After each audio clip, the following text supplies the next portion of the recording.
nosotros, por estar siempre rodeados y arropados por más de 31 años de muchos docentes, coordinadores de cátedra, director, nos llegan a los oídos muchas cosas de que los estudiantes valoran de un docente, de un maestro.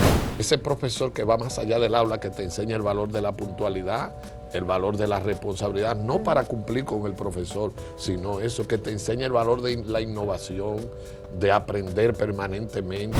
Cuando tú coges todos esos personajes y tú le sacas ese elemento que le enseñó un profesor que trascendió más allá del área, posiblemente esos personajes ninguno llegaran a ser lo que fueron.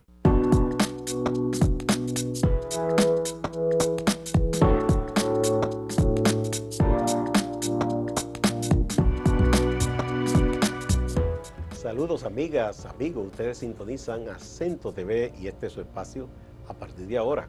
Y hoy, como todos los jueves, aquí tenemos a la profesora, la doctora Ibe Guzmán, con su sección Interacción Académica, que hoy tiene de invitado a alguien también de aquí, de la casa y de la familia, el profesor Alexis Martínez Olivo. Todos quedan en familia. Exactamente.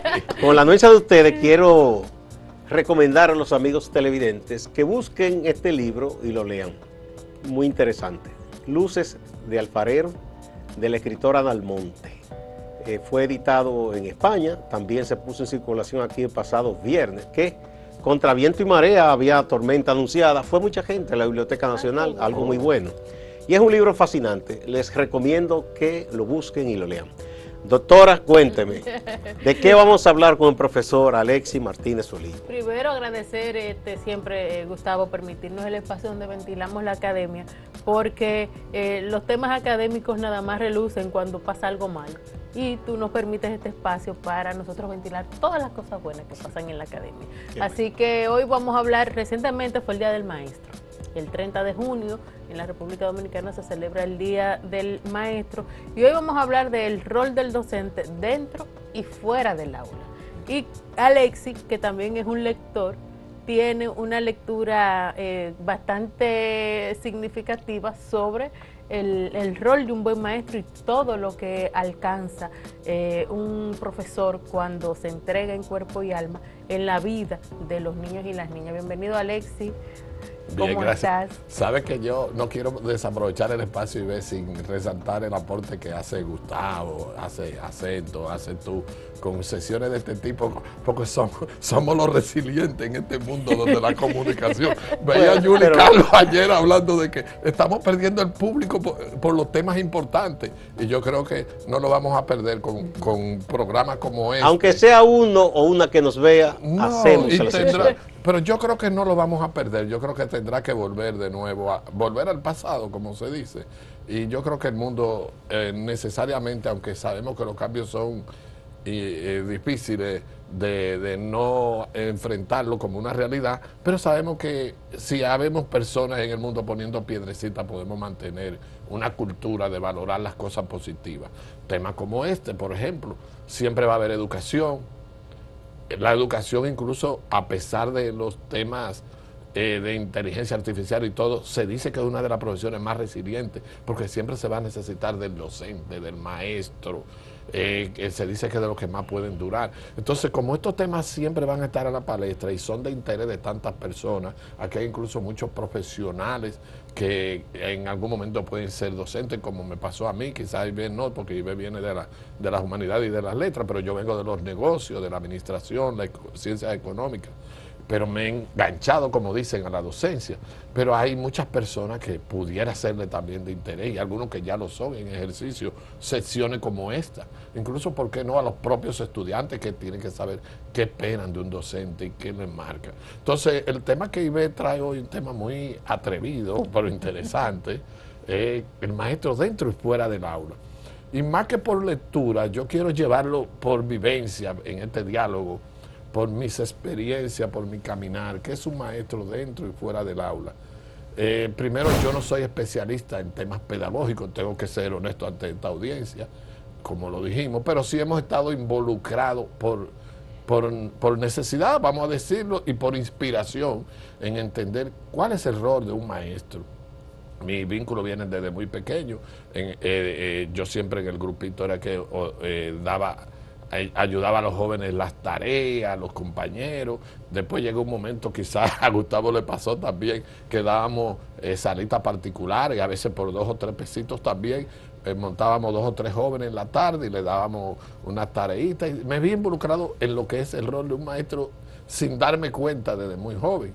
Y entonces después en la UAS ya tengo 31 años como docente, pero no como docente, que es lo que me hace entender aquí el rol de un maestro, sino que esa dualidad de docente más los aspectos gerenciales que ocupé, que me hacen, como dice la obra El Príncipe de Nicolás Maquiavelo, que Maquiavelo vivió siempre al lado de príncipes y reyes, y por estar al lado de esos príncipes y reyes pudo entender qué es el poder, qué es el liderazgo, qué es la gestión política de un Estado. Entonces nosotros, por estar siempre rodeados y arropados por más de 31 años de muchos docentes, coordinadores de cátedra, director, nos llegan a los oídos muchas cosas de que los estudiantes valoran de un docente, de un maestro, que un estudiante dice, ese maestro me impactó, que ven como negativo, qué es lo que le hace fracasar en el aula y tener, por así decirle, éxito en el aula y marcar estudiantes fuera del aula. Por su experiencia entonces, profesor, digamos algunas de esas cosas, esas cualidades que hacen que los alumnos valoren a un docente. Sí, son muchas, son varias. Yo te puedo comenzar por mi propia vivencia, que creo que de forma anecdótica pudiera servirnos, y más que son experiencias vividas. Por ejemplo, yo tuve una profesora en kinder de la primaria, Milagro. En esa época era difícil ver un profesor con empatía, los profesores eran más lineales, eran más de derechito. Y Milagro como que todo no reaccionaba de manera automática cuando un muchacho hacía algo. Ella como que veía al muchacho, veía su situación y trataba de enfocarse hacia ese muchacho y darle un tratamiento de acuerdo a ese muchacho. Mientras un profesor fácilmente decía, mira, fulano está corriendo, está haciendo esto, cogía la regla y le daban a uno con la reglita, ¿tú recuerdas? No, larguita que era. Sí, la regla. Entonces Milagro como que a cada uno le veía sus asuntos y le buscaba una solución a cada uno. Y recuerdo que cada uno de nosotros en el barrio, cuando la veíamos después caminando, veíamos a esa profesora con mucho cariño, pero eso te enseñó a ti el arte de la empatía fuera luego en tu desarrollo. Yo tuve también una profesora que se llamaba Maggi en tercero de bachillerato. No sé si me estará viendo Maggi, ojalá sí pueda ser, porque jamás pude verla, pero me imagino que si está viva a ver programas como estos. Maggi era una profesora joven relativamente. Yo estaba en tercero, yo tenía algunos 14 años, 15, qué sé yo, teníamos en ese momento, me gradué a los 17 para 18. Bueno, teníamos 16 años más o menos. Maggi era una profesora que no solamente se limitaba a propósito de tu pregunta, a cumplir como un docente con un programa académico. Maggi, yo recuerdo que fue la persona que me inspiró a mí a entender los problemas sociales y a conceptualizar. Ella parece que venía de la escuela ostosiana, ¿verdad? Sí. Ese modelo ostosiano de buscar la crítica, de buscar el porqué de las cosas. Yo recuerdo que hasta tercero de bachillerato yo te sacaba buenas notas en cualquier asignatura, pero era memorizada. Y yo dije, esta profesora tan diferente en tercero de bachillerato, que te explicaba la composición social dominicana, te explicaba los diferentes regímenes que habíamos, pero ella te lo explicaba con una pasión. No era muy mayor, creo que tenía en ese entonces, debía tener algunos 28 o 30 años, y yo recuerdo que su estilo y su forma me sacó del aula y me hizo de por vida cogerle amor a esos temas que tienen que ver con inquietudes sociales. Sí, hay profesores que dejan, pero eso te sirve, una marca positiva. Te sirve en tu vida personal y te sirve en tu vida académica y todo, porque aprender a conceptualizar para un profesional y seguir los programas de paneles, los programas de radio, de televisión, eso te ayuda a ti de manera extremadamente integral. Entonces esos profesores marcan a uno. Y tuve también un caso de un profesor que ahora es juez. Pero usted me va a hablar de ese caso cuando retornemos de esta pausa, porque ya el director me está poniendo la musiquita. Vamos a la pausa y regresamos.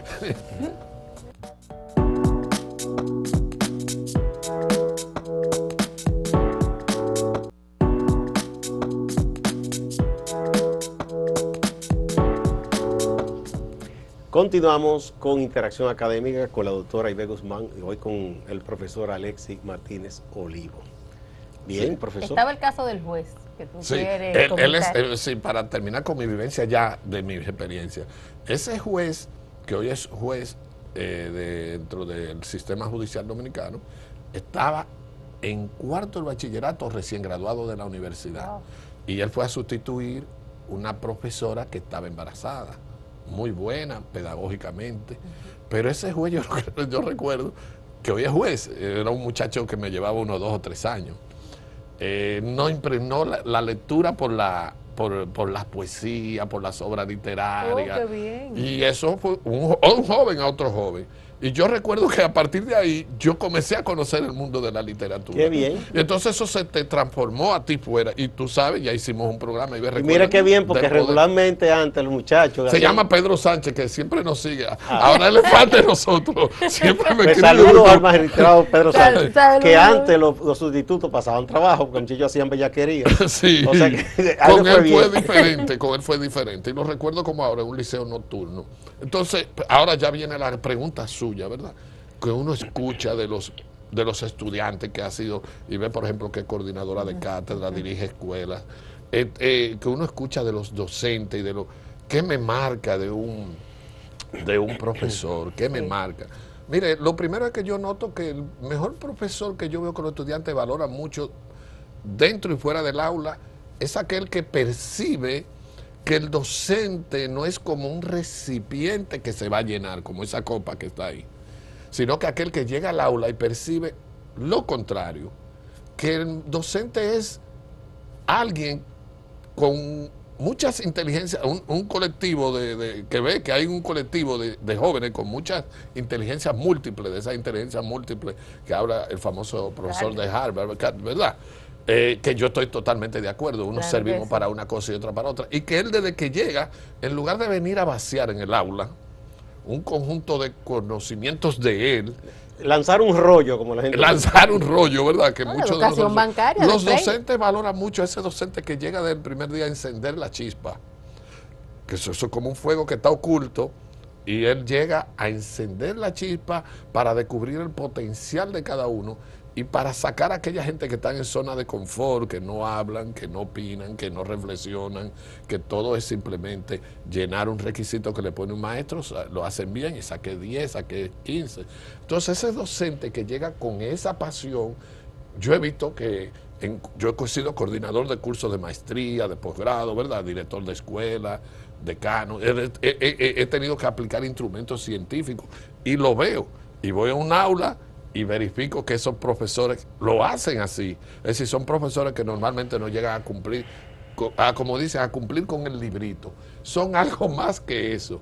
Son personas que están descubriendo, y recuerda que compartimos con los docentes la película de La lengua de las mariposas, Gustavo, aprovecho la cuña para que aquellos que son docentes vean ese docente, cómo coge a un niño que era, en el caso de un niño que era maltratado porque tenía una condición que no llegaba a la escuela, le hacían bullying, lo que le llaman bullying, y cómo él fue manejando ese niño y descubriendo en ese niño, y el niño ya estaba que conceptualizaba dentro de su familia, y decía así, como dice el maestro, como dice aquello. Entonces, el docente que logra eso, son en primer lugar docentes que marcan Despertar, digamos, el potencial el de cada potencial. quien.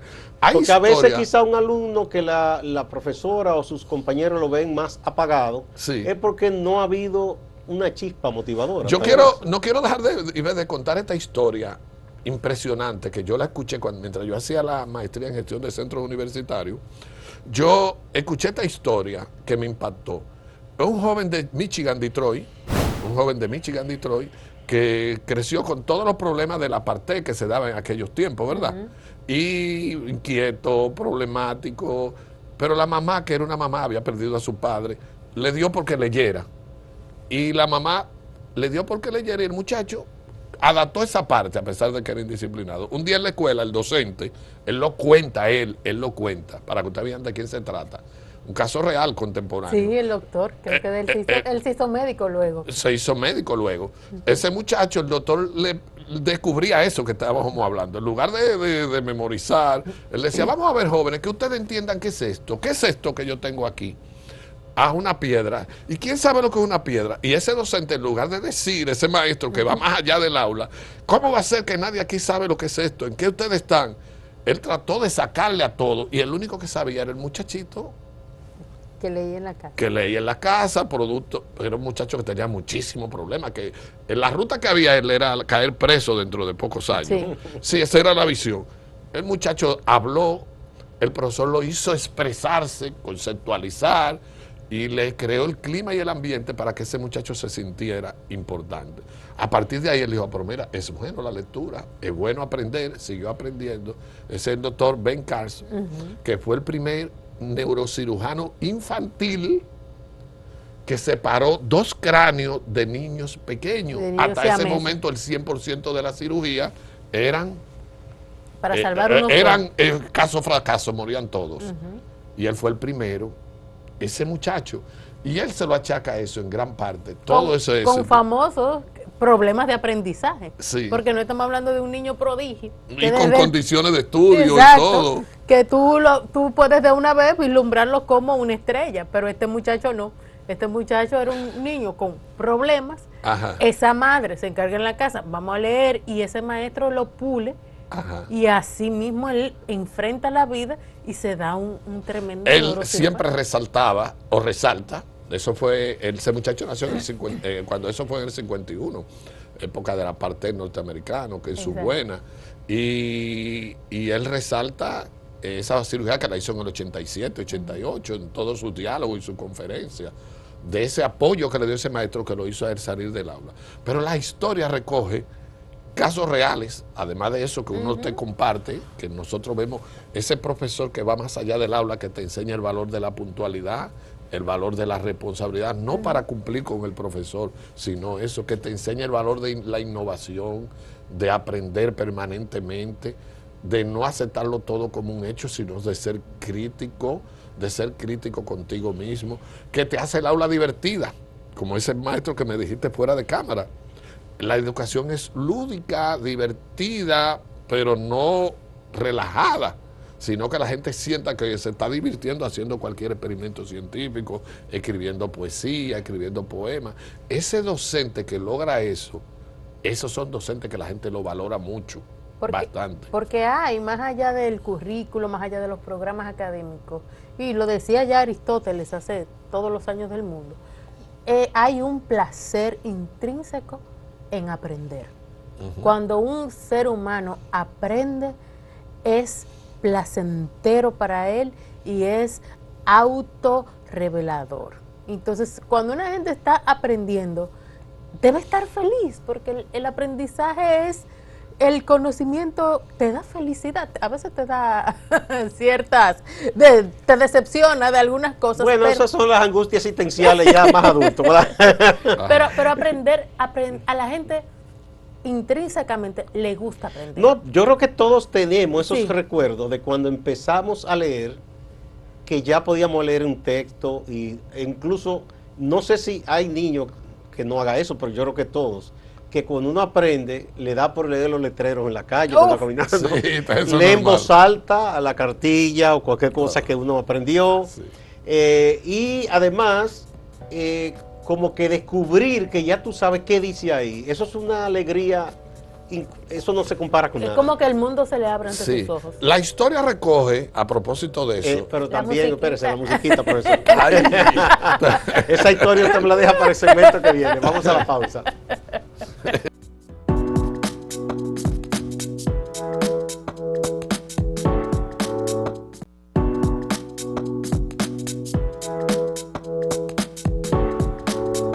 Continuamos en interacción académica, profesora. ¿Tenías tú una historia ahí, la Sí. dejaste en el tintero? sí, Vamos a... no, la historia recoge casos de personas de trascendencia mundial que gracias, lo dicen en su biografía cuando usted la lee. Yo, por ejemplo, a mí me encantaba ver en los años 80 esas entrevistas de Vargas Llosa en la televisión, en los periódicos, de personajes dominicanos como Peña Gómez, Juan Bosch, y todos, es raro, difícil. Peña Gómez alega y lo dice que gran parte de su éxito tuvo en profesores que le ayuda, un profesor que le ayudó. Bosch también a descubrir la pasión por la historia, hacer cuentos. Gabriel García Márquez habla de una profesora que siempre le instigó a hacer historia, a escribir, pero lo ves en Vargas Llosa, que estudió en un liceo militar, encontró un profesor que le descubrió esa pasión. Eso es en el área de la literatura. Tú lo ves también en Gabriela Mistral, que habla de su hermana, que fue la que la inspiró, que era su profesora, su primera profesora. Lo ven Isabel Allende, yo soy fan de Isabel Allende, que ella también alega, una profesora fue que me inspiró. Pero tú lo coges en la política. Bill Clinton dice, yo entré a la política por un profesor de ciencia política que me dijo, lo más maravilloso que hay es el servicio público y servir al Estado. Y de ahí salió Clinton a trabajar política. Pero tú lo ves también en Mandela, que tuvo casos de profesores que le marcaron más allá del aula. Él dice, yo tuve un profesor, Mandela dice, yo tuve un profesor, eso lo vi en una entrevista también, que me enseñó el valor de la justicia y de luchar en contra de lo que en primaria. Y eso se me quedó ahí. Posiblemente sin ese profesor tuviéramos todavía un apartheid en Sudáfrica, aunque parezca mentira, porque Mandela fue la mecha de la ruptura del apartheid. La lucha que siempre llevó a cabo. Y la lucha que llevó. Pero Obama habla lo mismo. Obama habla de que tuvo un profesor que le enseñó a escribir claro y a expresarse bien. Y él dice, sin eso yo no hubiese sido lo convincente para llegar. Fue el primer persona de color en llegar a presidente de los Estados Unidos. Pero Churchill, yo siempre veo las biografías de Churchill en los videos de YouTube y leo sobre Churchill. Winston Churchill dice, una profesora de historia me enseñó a mí lo importante que es el discurso, la expresión, y ustedes saben que en esa Segunda Guerra Mundial el alma del discurso y de la expresión de Churchill, de la oratoria, una profesora de historia que no era de letras, fue que le enseñó la importancia de eso. Esa fue una de sus armas principales para levantar el pueblo inglés, para lograr... Bueno, hay un discurso famoso. El de la Cámara de los Lores. Cuando en un momento dado él aspiró, esa vez hizo una campaña extrañísima, porque un político se supone que no dice cosas negativas. Exacto. Y él dijo, lo único que yo les prometo a ustedes, porque un país desbaratado y todo, es sangre, sudor y lágrimas para reconstruir este país. Sí. O sea, fue una cosa tremenda. Pero precisamente eso es parte de aprender el arte y la técnica, que se lo enseñó un profesor. Cuando tú coges todos esos personajes y tú le sacas ese elemento que le enseñó un profesor que trascendió más allá del área, posiblemente esos personajes, ninguno llegaran a ser lo que fueron. Mira, es interesante ese análisis, analizar las grandes figuras a través de sus maestros. Sí. Nosotros en literatura casi siempre analizamos a los grandes autores a través de sus bibliotecas. Sí. Que también su influencia, sí. Sí. Porque uno dice, bueno, sus lecturas están presentes en su literatura, pero sus maestros son los que a lo mejor lo llevaron a esas literaturas y lograron pues cultivarle esa pasión por la política, la escritura o por cualquier otra, la medicina. Sí, tú te encuentras a Leonardo da Vinci, por ejemplo, una de las figuras más sorprendentes del mundo, ciencia, arte, cómo combina y excelente en todo. Se dice que él fue un aprendiz permanente. En este caso él no se lo achaca a un maestro, sino a un grupo de maestros que trascendieron fuera de él, que trascendieron para formarlo de una manera tan integral que él ve al mundo más holístico, y por eso él ve y él le sacaba el provecho a cada uno de esos maestros. En el caso de Leonardo da Vinci. Bueno, él hasta tuvo idea de diseñar hasta un avión. Sí, un aparato que volara, ¿no? Exacto. Y en aquellos tiempos, y creo que fue el del submarino, no estoy seguro, pero tendría que revisarlo también. El submarino no creo, ¿no? Sí, no estoy muy claro, pero lo de Da Vinci... He visto claro es unos dibujos sobre Sí. lo que pudiera ser Sí. algo de volar. Sí, pero lo cierto es que su mentalidad era... Era un genio. Era un genio. Entonces tú buscas muchos personajes, por ejemplo, Steve Jobs, el mundo moderno, a propósito que hay muchachos jóvenes mirando este programa y que le gustan estar adelante. Steve Jobs dice que él es Steve Jobs en sus conferencias en universidades que él daba, gracias a maestros que él tuvo, un maestro básicamente, que le impregnó el deseo de que él preguntara todo y que él le respondía todo y que se cuestionara todo y que en lugar de decirle, tú si preguntas, cállate, lo incentivaba al porqué de las cosas. Pero también lo dijo Elon Musk. Elon Musk, un caso muy parecido a Steve Jobs. Ustedes saben que hoy en día no se puede hablar de nada en el mundo sin hablar de, comenzando en la parte moderna, ese gran empresario, por así decirlo, de la industria de la tecnología. De todo, eso me está haciendo hasta cohetes. Elon Musk dice, un profesor de ciencia que lo que me incentivaba era, aprende de ciencia, investiga, a esto, a lo otro. Si yo no hubiese tenido ese profesor, yo no hubiese sido quien soy, porque el ambiente que le crea un maestro a algunas personas lo hace trascender fuera del aula, pero también en su vida personal, en su vida cotidiana, en su trato con los demás. Realmente es impactante el verdadero maestro. Hemos llegado al final, profesores, siempre se nos quedan cosas porque estos son temas apasionantes que hacen que uno le surjan nuevas ideas. Pero sí esos educadores, educadoras que dejaron esas huellas interesantes en uno lo recuerda con tanto amor, con tanto cariño. El mayor homenaje que uno le puede hacer a un buen maestro es mantenerlo en su memoria. Exactamente. Manténgalo en su memoria, recuérdelo con amor y si usted lo ve en la calle, salúdelo y dígale gracias que a ustedes por ser educadores, que es tan importante. Ustedes forman generaciones. Muchas gracias. A ustedes también, amigas y amigos, no se vayan, que hay más en Acento TV y Acento Portal.